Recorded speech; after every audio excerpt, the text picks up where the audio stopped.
Well, indeed, it's great to be here this morning. Particularly, I see so many great friends in the audience, and it's a delight.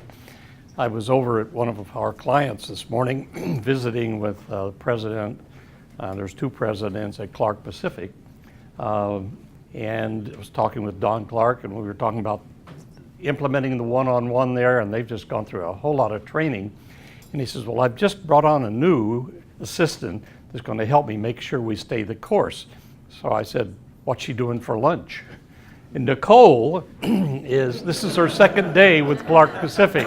So I figured, hey, why not? This is free training, Nicole. So she will be carrying out the responsibility at Clark Pacific in the business development estimating side of the business to make sure they stay the course. And that is the difficult part of just about any kind of change management in an organization. We come up with lots of great ideas and we start to implement them, and about 3 to 4 months down the path, we start wavering. And you think about it, diets, exercise plans, so many things that are really, really good for us. It's hard to keep doing the right stuff. So as a CEO, I discovered early on in my career that there's a lot of good things we could do. But how do we increase the probability that we're going to get the benefit of all of the initiatives? We'll talk about that a little bit more. My career sounds like I had a hard time keeping a job. But what I would do is go into an organization. I was recruited to help build the leadership team and get the business to the next level. And it usually meant, and I'll give you an example. The first one was a dental insurance company up in Seattle, Delta Dental, you may have heard of them. They had just grown so fast that all of a sudden they were on their knees financially and didn't know how to get out of that pickle. So I got the invite to participate in the beauty contest, and surprise, surprise, I won, and I got to go in and help turn it around. Well, what I've learned in doing that several times is the leadership team. Whoa, number one. That leadership team, and a lot of authors share that with their readers, that if the leadership team isn't working as a change agent to keep getting better, then we're losing a big opportunity. The other thing I learned early on, and then I kept working on that as I went through different organizations, is there's a fairly significant knowledge deficit about what are the best business practices, particularly in mid-market companies. The typical model is it's an entrepreneurial startup and the family or the group builds the business up, and they all start out as really talented technicians. But in terms of the management background, it's pretty limited. So those two areas are really what I've concentrated on, building leadership teams and building knowledge of best practices. Give you an example. 2 years ago, I was teaching a class out at Sac State in an MBA program, 32 students. And so I asked them, how many of you have the title manager? All but one. All but one. So I said, okay, how many of you were trained to be a manager before you became one? What do you think? Nada. Yeah, welcome to mid-market companies in the US. Amazing. It reminds me, I grew up in a small town in Oklahoma. How small was it?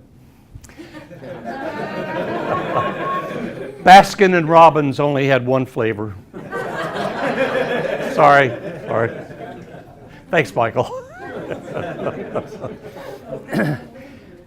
In this small town, in my neighborhood, there was a vacant lot, and all the guys showed up every Saturday morning to play baseball. And we figured it out. we'd choose up size, and we'd play ball, play ball, play ball. And them, in their infinite wisdom, my parents moved us all to to California from Oklahoma. And I got to middle school, and there we had coaches. I got to high school, we had coaches in uniforms. Got to college, and oh my goodness, it was a whole different world.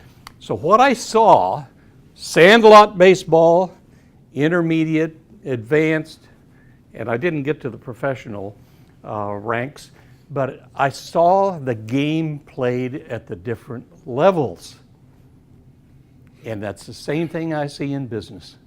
Some businesses are still playing the game of business at the sandlot level. And the opportunities by just deploying and following up on some of the best business practices makes a huge difference. So I get the privilege of coming along and introducing some businesses to things that they haven't discovered yet. I kind of am the chief knowledge officer, if you will, for our organization. My last major CEO job was in England. It was a financial services company. And I got there and I had a young, dynamic leadership team, but they were thin on the ground in terms of their understanding of some of the best practices to create predictable success. And you can always tell if a company is well managed is how predictable are their accomplishments.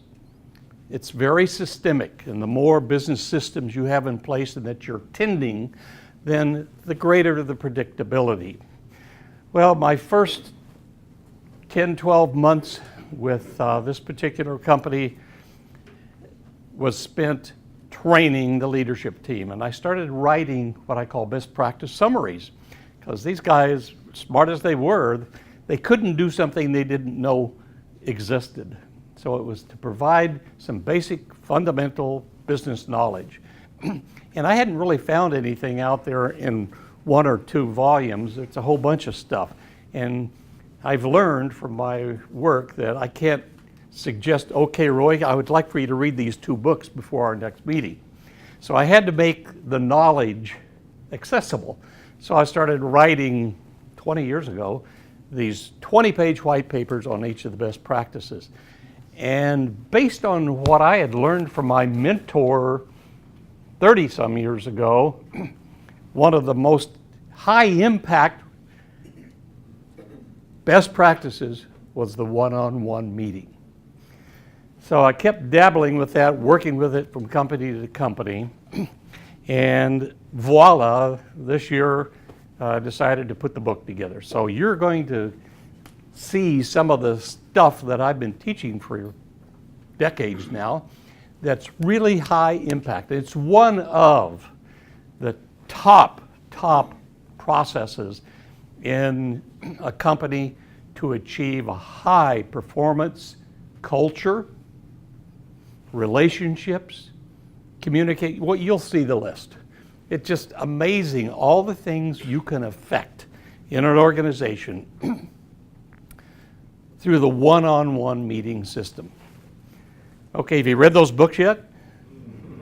Okay, there will be an exam, but the exam is out there in the business environment itself. So here we go.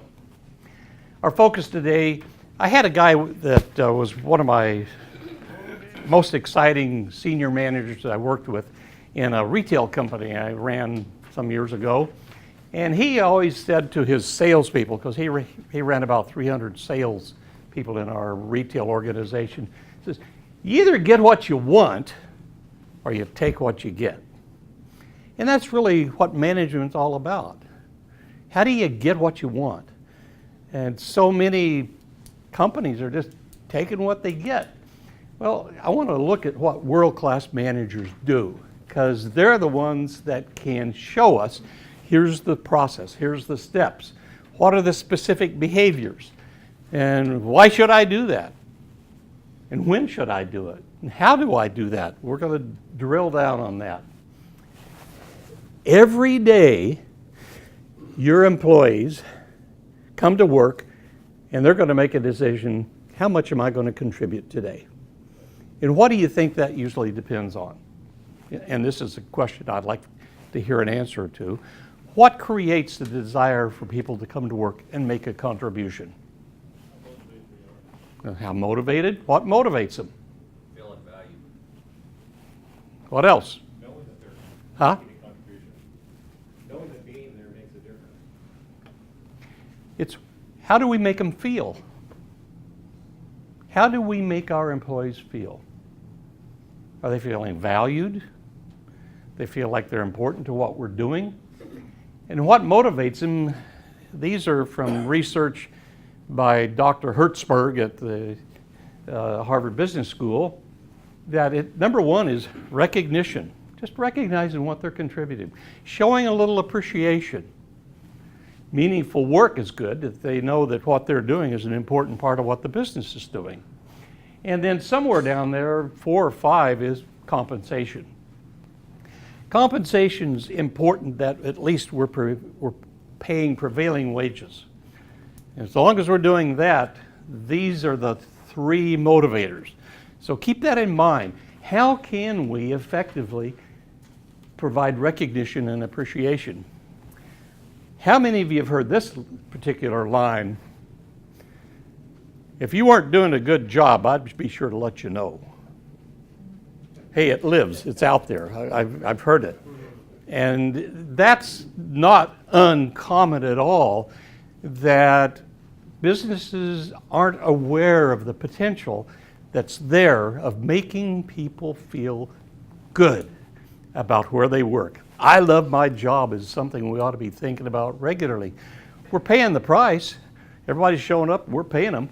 How do we help them feel like they really want to make a contribution? So the role of the manager, here's the opportunity. You've all heard of Gallup.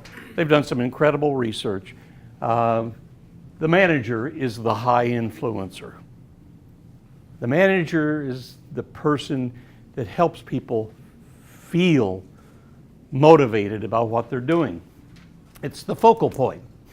And they're the ones that get to turn the talent into performance. Here's the big one. Gallup discovered the managers are the real reason why people stay or go in the organization. All the exit interviews, it's the manager. Why I'm staying or why I'm going. So keep that in mind. So what does support a liberating environment? That's what I'll call it. That liberates, hey, I want to make a contribution. Where people want to do their best and give their best. What does that?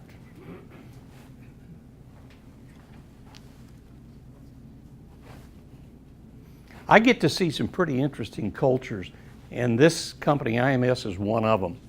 What do you think this is all about? This is pretty motivating. I don't know, how many IMS employees do we have in the room? All right. Yeah, how many companies get to do this? And a free lunch.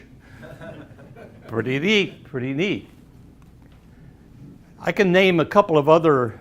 Clark Pacific has an amazing culture. Sierra Nevada has an incredible culture. And in our Family Business Center leadership development class, we take field trips to go look at those businesses and feel it and see it. And you've been there. It's pretty amazing to see what some of these companies are doing to make their employees feel really good about where they work, feel valued. How do we show we care? How do we provide clear expectations of what we do?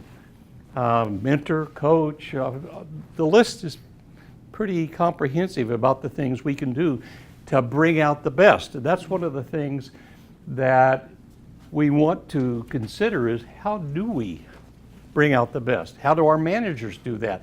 Have we shown them how that happens? As the Chief Knowledge Officer, you guys, they always laugh when I think, I have a book I'd like to tell you about. I do this to them all the time in our leadership classes. But here's the interesting thing about knowledge.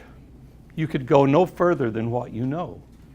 So where are you getting your information, your knowledge to grow? What's your process? of learning new things you can bring to the game. Well, this guy, Patrick Lencioni, this is his latest book. And I like to share and support guys who are really doing a nice job of educating us about how to make our employees feel good, motivated, want to make a contribution. He's got two high-profile books. The other one's The 5 Dysfunctions of the Team, How to Build Great Teams. And it all kind of rolls into his latest one is The Advantage. And right down here at the bottom it says, why organizational health trumps everything else in business. Organizational health, how we feel about our business. And these are 7 of the major contributors that I've been tracking on for most of my career. We do a lot of surveys for companies, and what do you think is the weakest performance area in most organizations? Communication. Every time. I don't think we've ever taken a survey where communication, if it wasn't number 1, it was a strong number 2. And if you ask people what kind of communicators they are, oh, I'm pretty good. Yeah, better than 50%. Everybody thinks they're really good at it. But the proof is in the pudding. The surveys, it's way down there. And of course, if the communication is weak, how's the relationship, by the way? I depict the relationship as when Melinda and I have a relationship, it represents a conduit. As we work together, if we have a stressful relationship, but Roy and I have a robust relationship, my conduit's like this. We can throw notebooks through it. But Melinda and I are struggling to communicate and just really find that process where we can really exchange information effectively. So we've got this little pipette, and we can hardly stuff a piece of paper through. Our relationship hasn't been developed to the point that the trust level is there, that we can know that we have each other's best interest in mind. Well, I was talking with Don Clark this morning, and what he has shared with me many times about the relationship with him and his brother, who is just an incredible pairing. These guys made a blood pact 25 years ago. They'd let their brother always be right. Man, talk about harmony at the top. It is just magnificent. Always let your brother be right. Well, you know, I'm sure there's times when I might be a little more right this time, but they have attacked the heart of the issue of a relationship. There's nothing worth dying on this hill about. The relationship is number 1. As long as the relationship is intact, we can deal with the issues. So communication, relationships, good old management knowledge, that's important. What is our management model? How do we create predictability? Delegation is huge, making sure we're preparing that next generation of people to run the business. The most common cause of business failure is the business outgrows its people. That's where I've gotten a lot of my new jobs. As the business grew, the people didn't. So again, back to that knowledge issue. How do we keep that stuff growing and bringing new ideas and energy to the engagement? Accountability, culture, keep getting better. These 7 issues, as we look at what we're going to accomplish through the one-on-ones, provide most of the content.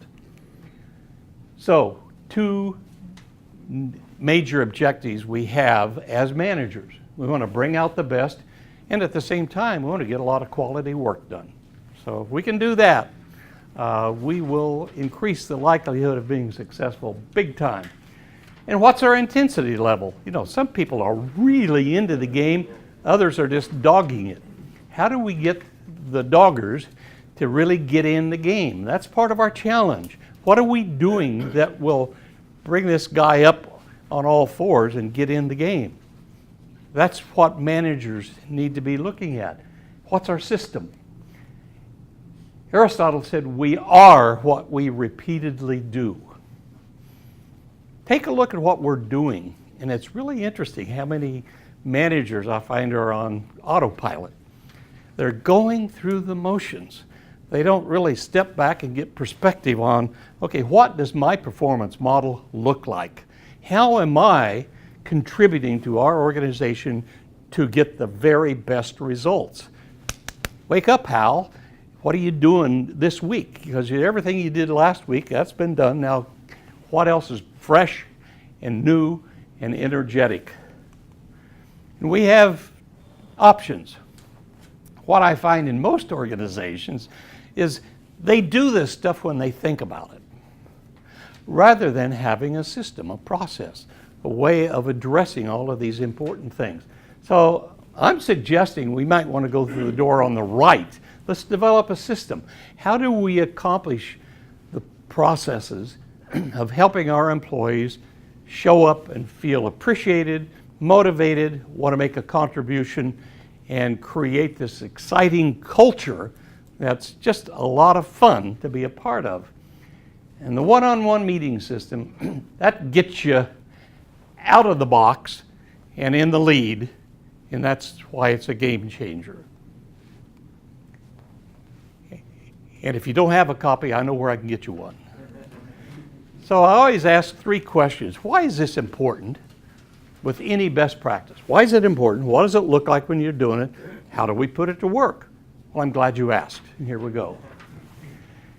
Harvard Business School, great source of information. I use their stuff all the time. There's some really, really fine research. Well, this is disturbing, but I find it's pretty real. They find that in most organizations, you lose about 1/3 of your productivity through all of these things. Insufficient planning, lack of clear expectations, very superficial communication, and low accountability. And I can tell you, for the last 12 years, I've been helping a lot of different companies. I believe this. This is real.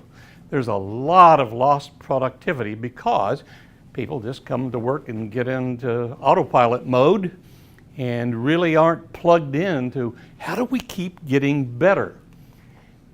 And Lencioni, in his book, Building Great Teams here, said if you could get all the people in an organization rowing in the same direction, you could dominate any market, any competition at any time.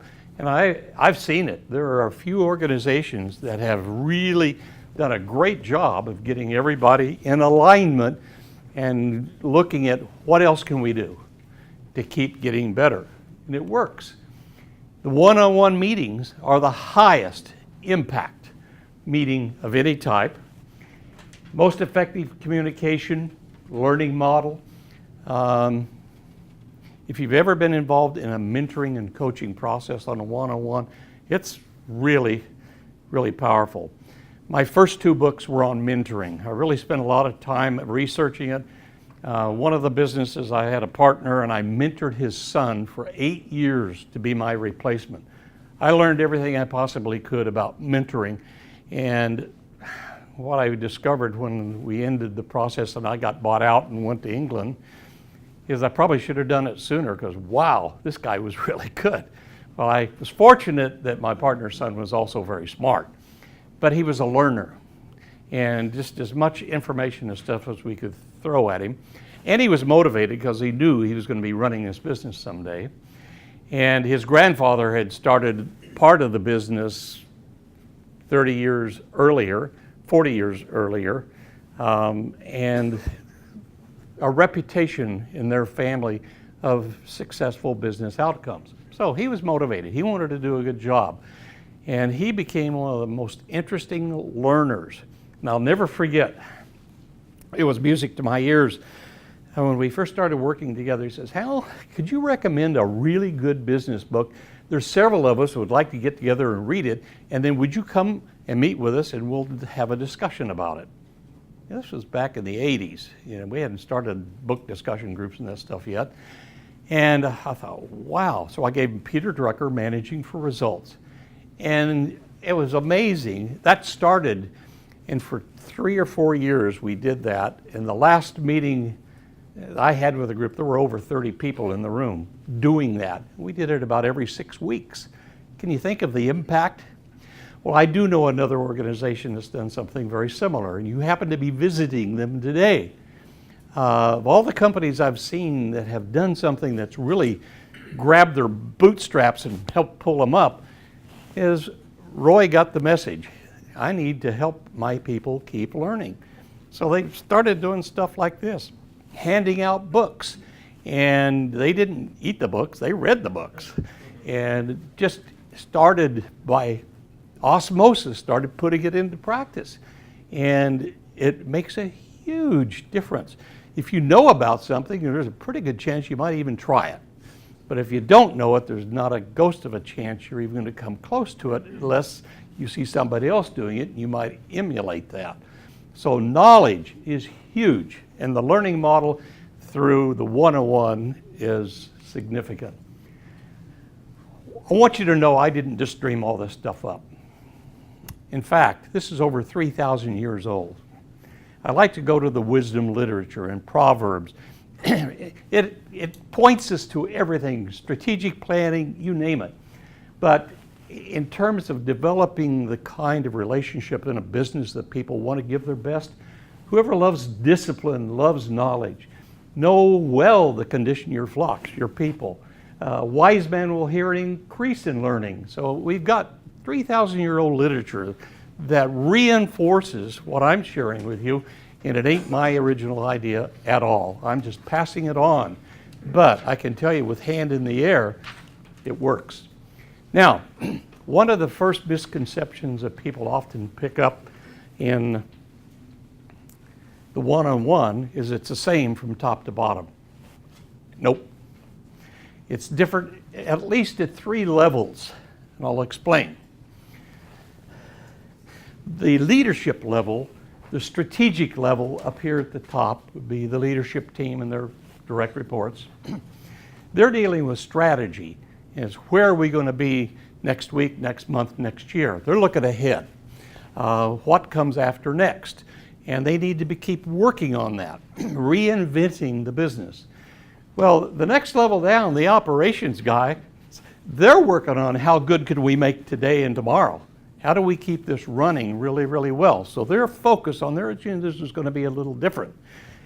Down here on the frontline performance, these are the guys out there running the lawnmowers, running the roofing crews, running the concrete molds over at Clark Pacific. And those are usually 1-on-5s or 1-on-7s team meetings. The other interesting aspect that I'll share with you is in the case of Nicole here, if she and I were in a reporting relationship and Nicole's reporting to me, she prepares the agenda. She's responsible for bringing all the information to me about what we ought to be meeting on regularly. I'll shoot her an email and say, hey, Nicole, add this to our agenda. But we're trying to build a robust agenda that will guide our discussion in building our relationship, helping our communication, all the things you saw on the list. We'll talk about delegation, we're going to talk about accountability, and those are the things that need to be visited regularly and not by chance. But we have a system of reviewing that. So what do they look like? How do we communicate job expectations? Well, hopefully not over the phone. It's really interesting to see how different companies approach this. Some have job descriptions, but you know how often they get looked at out there in industry. A job description usually is used to hire somebody, then it goes in a bottom drawer. And maybe you'll look at it when there's a vacancy again. So that takes care of job descriptions. And then the annual review, okay, that's how we're telling our employees what they're responsible for and giving them feedback. 2 things employees want to know. I bet you're interested in knowing that. I'll get to it. We can't achieve high accountability without consequences. And how do we deal with those if we don't have a positive relationship to talk about that? One of my colleagues in LeadershipOne, when he was getting his psychology degree, shared with me one of his classes. I'm going to take a drink. There were 11 students, and when they all came in, each student got a little pigeon in a cage as part of their class project. And their objective, in order to pass this class, they had to teach the pigeon how to play the piano that semester. Well, interestingly, pigeons do not respond to negative stimuli, only positive. So what's the positive kind of stimuli you can use to motivate a pigeon to go over and peck on the piano and get some grain? Yeah, food, that would do it. But that's positive. And you kind of transfer into the boardroom now of the business. How positive are our reinforcements to get our employees and associates heading down the positive path? Well, bringing out the best is what we're trying to do. Again, some proverbs: pleasant words, sweet to the soul, healing to the bones. Do not withhold good. And two are better than one because they have a good return for their labor. Anyway, one-on-ones. So again, I refer back to some wisdom literature to reinforce how we want to put this to work. So 2 questions the employees want to know: what do you expect of me, and how am I doing? They'd like to know that pretty regularly. And how we do that to let people know, and I can remember my first job, it's a stretch, but I can, that I had to go in after a year and ask my boss, is there anything I'm doing I could be doing better, differently, more of, or something? Had no feedback, and that's the first time I heard, well, Hal, if you weren't doing okay, we'd let you know. Big opportunity missed because I was kind of a motivated, competitive guy. And I was always looking, how can I excel? And they weren't feeding that fire at all.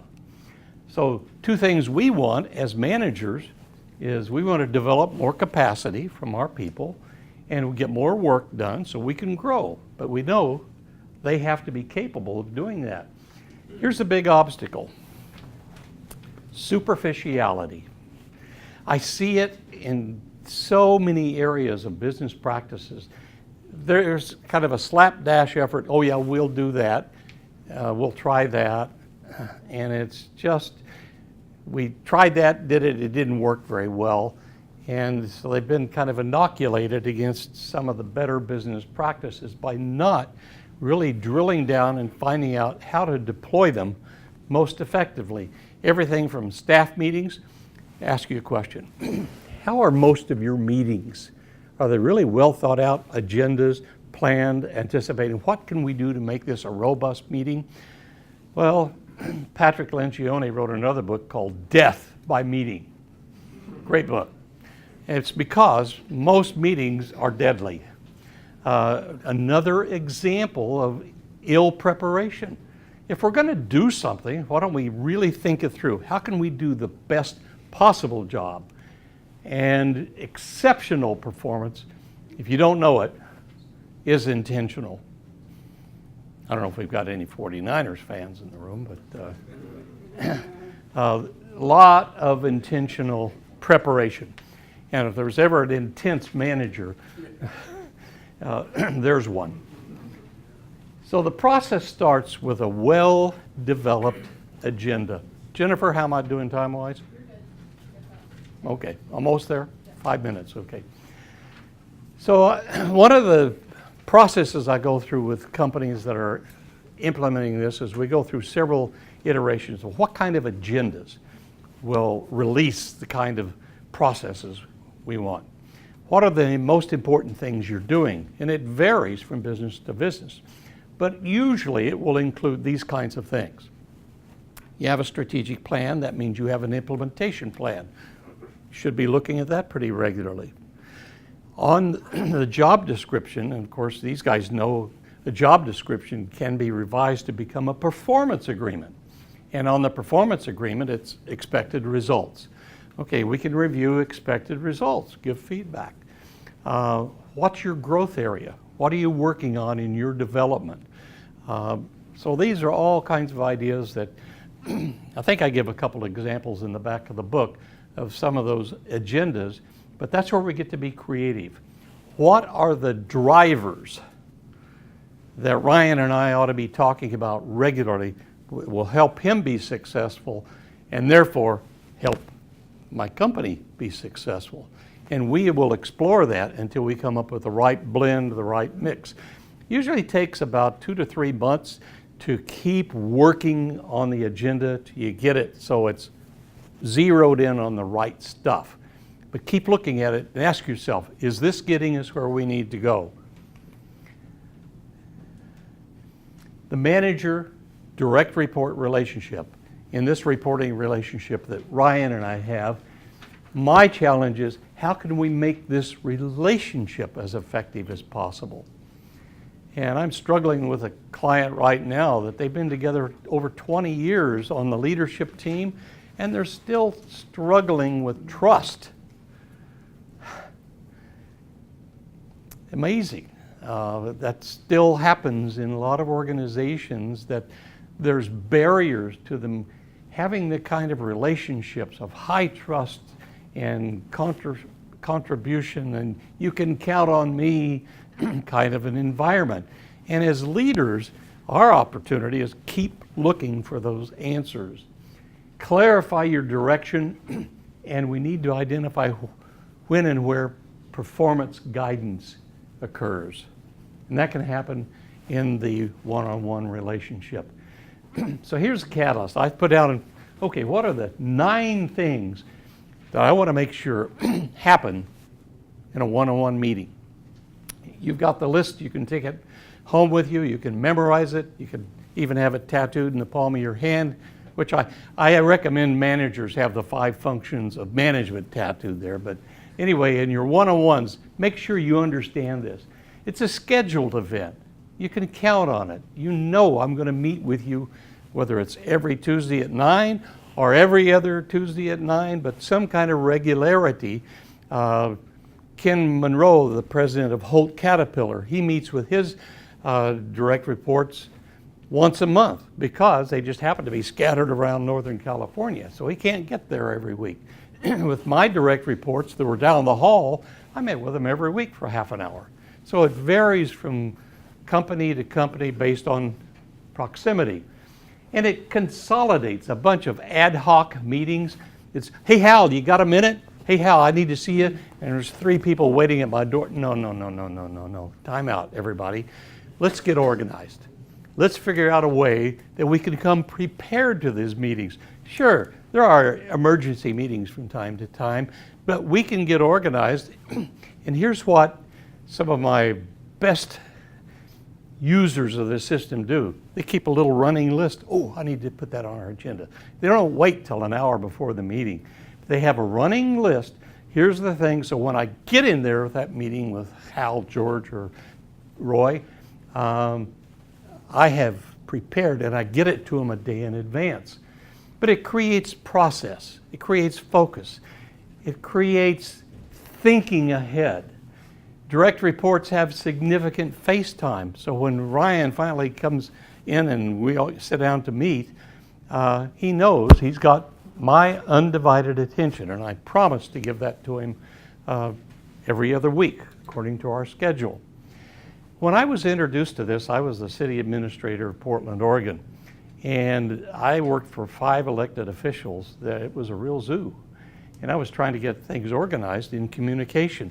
So I applied this moving up my bosses above me. I got 45 minutes a week of their time. And that really had high impact of creating relationships that were very productive. Enables preparation, planning, addresses the important stuff. It's a setting to build trust-based relationships. creates a sense of significance. We're going to have these meetings and they're going to be significant. And it shows you really care. Back to the 7 areas, they're in your material. Communication, relationships, management, delegation. Really study those and think about how can I impact my reporting relationship in those 7 areas. Here's some advice that really will add to the impact. Be prepared. Make them great meetings. You'll have to cancel from time to time, but do it well. Reschedule. Make them important. Make them meaningful. And when Ryan leaves the meeting room, I want him to walk out of there feeling, wow, I am really happy I get to be in this work environment. The double whammy.